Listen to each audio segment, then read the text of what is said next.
focus. Ideate, innovate, enable.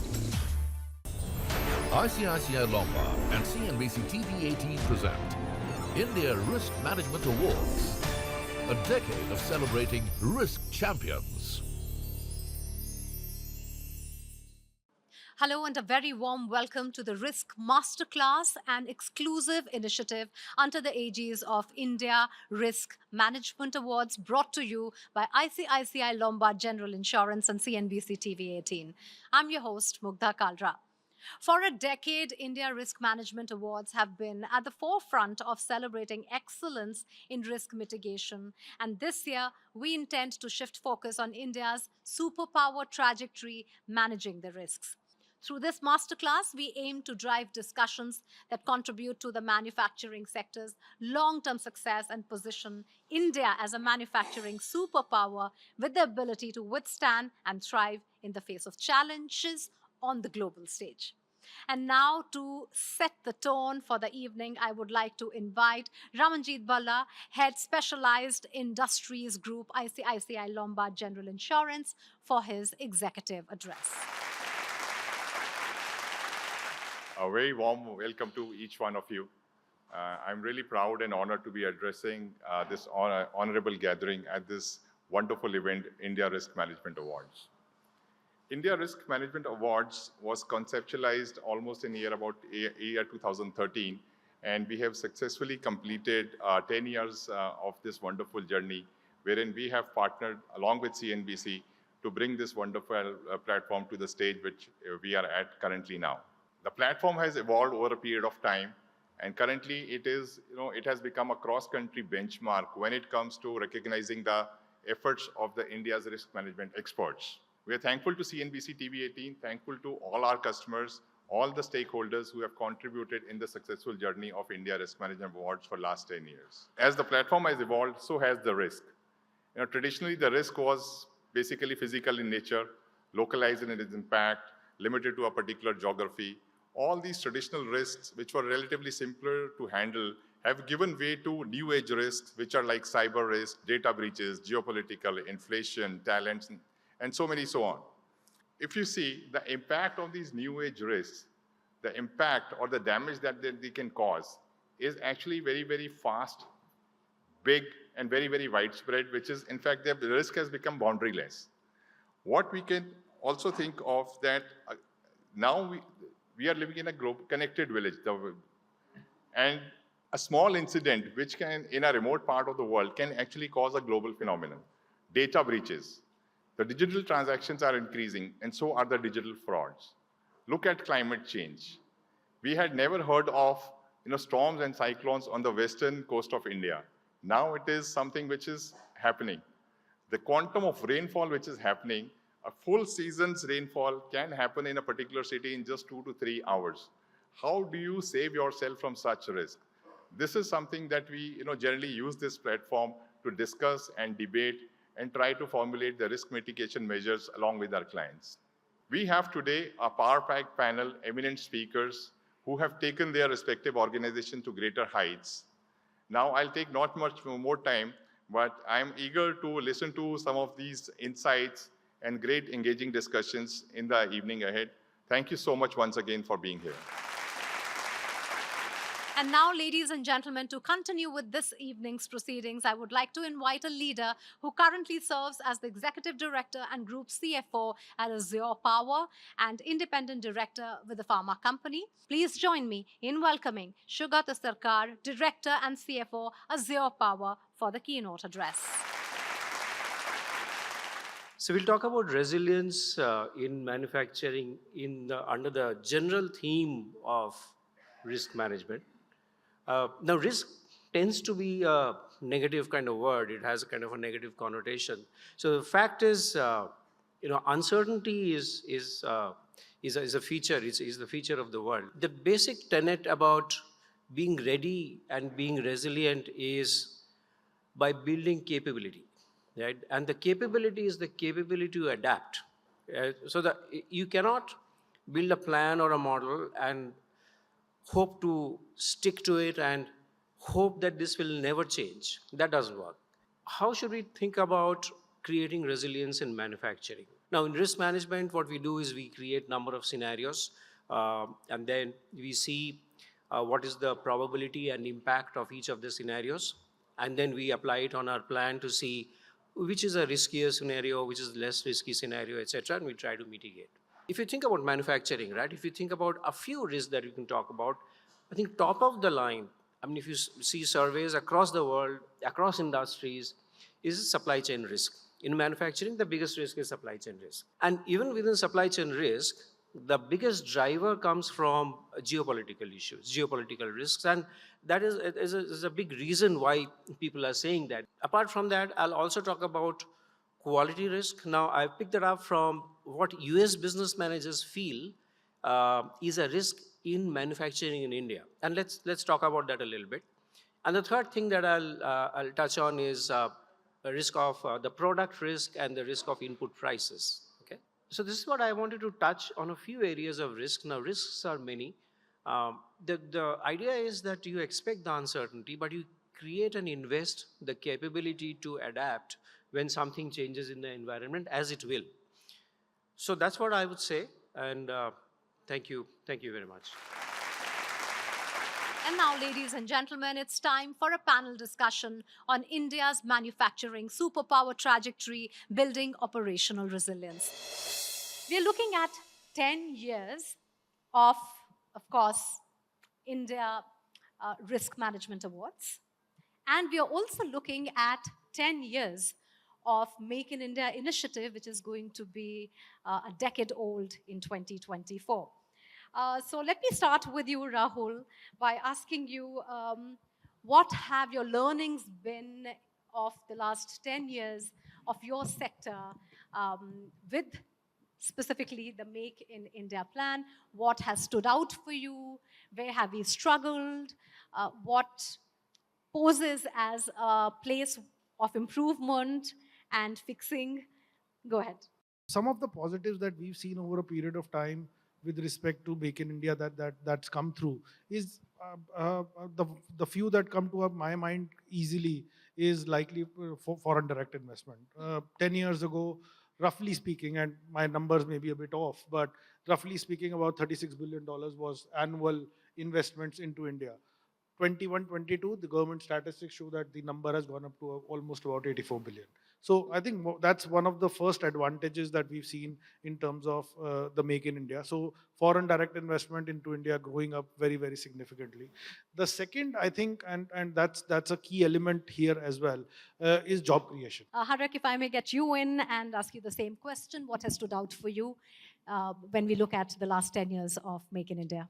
So what we have seen is in the Make in India effort has really enhanced the manufacturing activities in India. If I give example, refinery business which we are in, we are talking about shutting down refineries in Europe and other parts. Here, the refinery capacities are increasing every year. We are at about 254 million ton, and Prime Minister Modi just announced in Goa conference, we have to take to 450 million ton. So now, if you look at our demand is not 450 million ton, demand is close to 255 million ton. If we are going to take India to about 450 million ton, we are going to make India not only for Make India for India, we are going to make it a manufacturing hub, even to export also. Dharmendra, if I may get you on, again on the same question, what have your learnings been?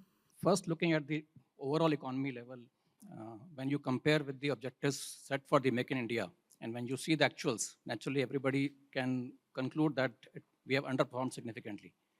But that is also, we have to be mindful of the various things happened in the last 10 years. We happened economic reforms like demonetization, we got introduction of GST, we got RERA, which was a significant step in the construction industry, which has downward linkages with the manufacturing industry. We had COVID. So all these instances were there which halted our progress. But all these seeds of the reforms have been totally absorbed in the economy, and now a stage has been set. Now from here onwards, we can leapfrog in terms of the growth of the manufacturing sector. Same thing happened, I think cement was directly impacted by all these events. Right. Historically, when we see, let's say if I see 20 years, first 10 years, our cement growth was about 1.4 times or 1.3 times of the Indian economic growth, GDP growth. Last 10 years, because of all these regions, our growth fell to about 0.6 times of the economic growth. During this period, the capacity utilization of the cement industry suffered because all cement plants have a long gestation periods. You start planning for the coming demand, but demand doesn't come up. You tend to have an overcapacity. But during this period, when the underutilization capacity increased in the industry, Dalmia Cement, we increased our, total capacity much more than the total overall industry because we had a complete conviction on the India story, and that is turning out to be true. And now we are reaping the benefit going forward. ICICI Lombard and CNBC-TV18 present India Risk Management Awards, a decade of celebrating risk champions. Sandeep, has our risk appetite gone up considerably with Make in India? If I just look back and see the external environment, I think the globe is going through a polycrisis. When I say polycrisis, it is multiple big risks actually happening at the same time, right? So you see geopolitical issues. I think Saugata talked about it. We are seeing natural catastrophes happening, and there is a very serious concern that the Earth might actually get warmer by about 1.5% just by 2027. We did a lot of these customer events, and in our entire story, one of the video was on pandemic, and at that point in time, we never realized what pandemic is all about, and till such time it actually happened for us. Till that time, it was only on the textbooks, right? So some of these events have really, forced people to look at as to how their entire manufacturing setup has been, kind of evolving. But when you look at the entire global scenario, India clearly presents a huge opportunity for growth. It is really a beacon of growth for the entire world economy. If you look at last 5-7 years of the world average growth and look at US, UK, Asian countries and India clearly is driving the world growth, economic growth. With beyond 6.5% growth, which is expected in this financial year, it clearly continues to be one of the major economy, which is the fastest growing economy. I think our aspirations are not here. I think aspirations clearly that can we become the third largest economy very soon and clearly move towards the second largest. And manufacturing clearly will drive this growth of economy over the next couple of decades. Second big area I would like to point out is the entire drive on ease of doing business. I think right from the time where the government came in along with Make in India, the ease of doing business has been really focused upon, and there was a clear-cut measurement as to where do we stand at this point in the ranking and where are we going to go in. And I think some of you all might recollect it was 2014-15, the rank was about 142. And while I speak, I think it has brought down to around 60 or so. And now the drive is to be amongst the top 50 countries across the globe in terms of ease of doing business. Taking the same thread forward, and Rahul, I'll come to you for the second round of questions. With the biggies of the Indian manufacturing industry increasingly embracing digitization and Industry 4.0, as we call it, and Industry 4.0 comes with its own set of new definitions and new asks, there are advancements. The question is, it is not just a state of mind, but it also has to face several ground realities. And while a lot of big companies can afford to be on this Industry 4.0 wagon, MSMEs, SMEs, and all the other manufacturing small companies that are trying to make it big still find it a little difficult to make sense of so many things that are happening. Where do you see that, and how can that be accelerated? Maybe not to the level of Industry 4.0, I mean, of course, for bigger companies, but for smaller companies, how do they get towards that target? So the point to make is that we are, even as bigger companies or larger entities also, I think we are still understanding Industry 4.0, right? So there is a lot of chat about RPAs, AI, ML, and again, like Sogato said, that he's not seen an exact use case of AI going through in manufacturing, right? So we are all actually also trying to understand how can it help. Now, there is chat about IoT, there is chat about ML. Some of IoT projects have been implemented. We've seen some positives coming out of it. All of that is continuously starting to happen. But also, I think we have to also think about it radically. We have to also think about the fact that all of this can actually create global competitiveness for for not just the company but the country as well. So we have to be also very cognizant of the fact that this is where, let's say, India's ability lies. We know a lot of engineers, lot of technologists are still Indians in the world, right? Can we actually leverage that to make it something that can provide us global competitive advantages? So that's something that I think all of us probably in the next 5 years will try and figure out. Now, skill development still remains a huge challenge. Understanding Gen AI, Internet of Things, all of those aspects can only be understood if your floor is ready, if your factories are ready, and the skills are developed. Where are we standing when it comes to skill development? And can companies alone handle that issue, or we need a more sort of industry intervention when it comes to skill development? So again, I think you've raised a very important point, that skill development, and again, there is always, let's say, how do I say this? There is resistance to it, right? The thought process always is that, will this lead to me as a job loss, right? Whether I will remain relevant or not. So to that extent, I think skill development and proof of concepts that you come through with will really help in, one, upskilling your workforce, being more competitive. You will not lose jobs to AI, and that's my current view, right? There would be generative AI and various other things, coding becoming easier, lawyer jobs becoming easier, all of that happening, but you still need someone to do that. And again, even with the Gen AI positioning today, you need the right prompt engineering to be done, right? You can't get all information immediately. How does an organization then look at risk assessment and mitigation when there are so many domestic factors to work on, and when we talk about scale? I'll give you context of the cement industry. Over the last, I think, 10 years, if I see, the cement prices have grown only by 1.7% per annum CAGR, which defies a normal common sense. Inflation has been so high, but prices have not increased. So even if let's say take last 5 years, the growth in the prices have been just about 3%. So practically we have stopped looking at the inflation as a hedging factor for our cost increases, because costs have been increasing, and cement price increase, my selling price increase may not give us any shelter. So focus has entirely shifted to risk management, means focusing on what I can control. That means our costs. Sandeep, what Dharmender is actually mentioning boils down to, are you prepared for any kind of contingency? And for any kind of risk assessment mechanism to be in place, it requires a lot of R&D. Do you then see that the companies today are investing enough and more in their research and development, insurance and contingency planning, given that while everything seems more comprehensive and comprehensible, it still poses a lot of challenges? So I think we touched upon multiple stuff which is happening at the global area as well as in India, which fundamentally impacts the business continuity, right? So, and today business continuity discussion is at the forefront. So when we engage with a lot of large organizations, a lot of listed companies and a lot of aspiring companies, this is one area on business continuity plan is getting discussed in the forefront.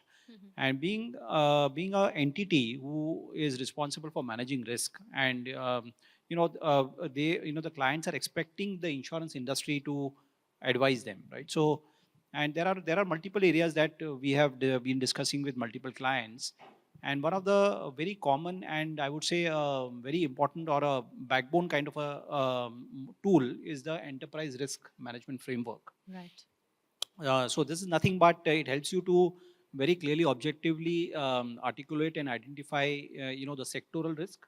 And also at a company level, there are multiple risks which keep on evolving, because the sector is evolving, the companies as well evolving as well. And there are a spectrum of risk. These are multiple traditional risk in terms of operational hazards related stuff, supply chain related stuff, and again a lot of these emerging risks which are coming up depending upon the sector and the evolution of the journey which the company is in. So we strongly recommend companies to develop their own ERM framework, and also ensure that this is a part of the board discussions. there need to be an independent risk function who would be responsible in terms of monitoring as to how the risk has moved within the organization, looking at the global, sectoral, as well as the company journey. Thank you so much once again for taking you. out time. Thank you. ICICI Lombard and CNBC-TV18 present India Risk Management Awards, a decade of celebrating risk champions.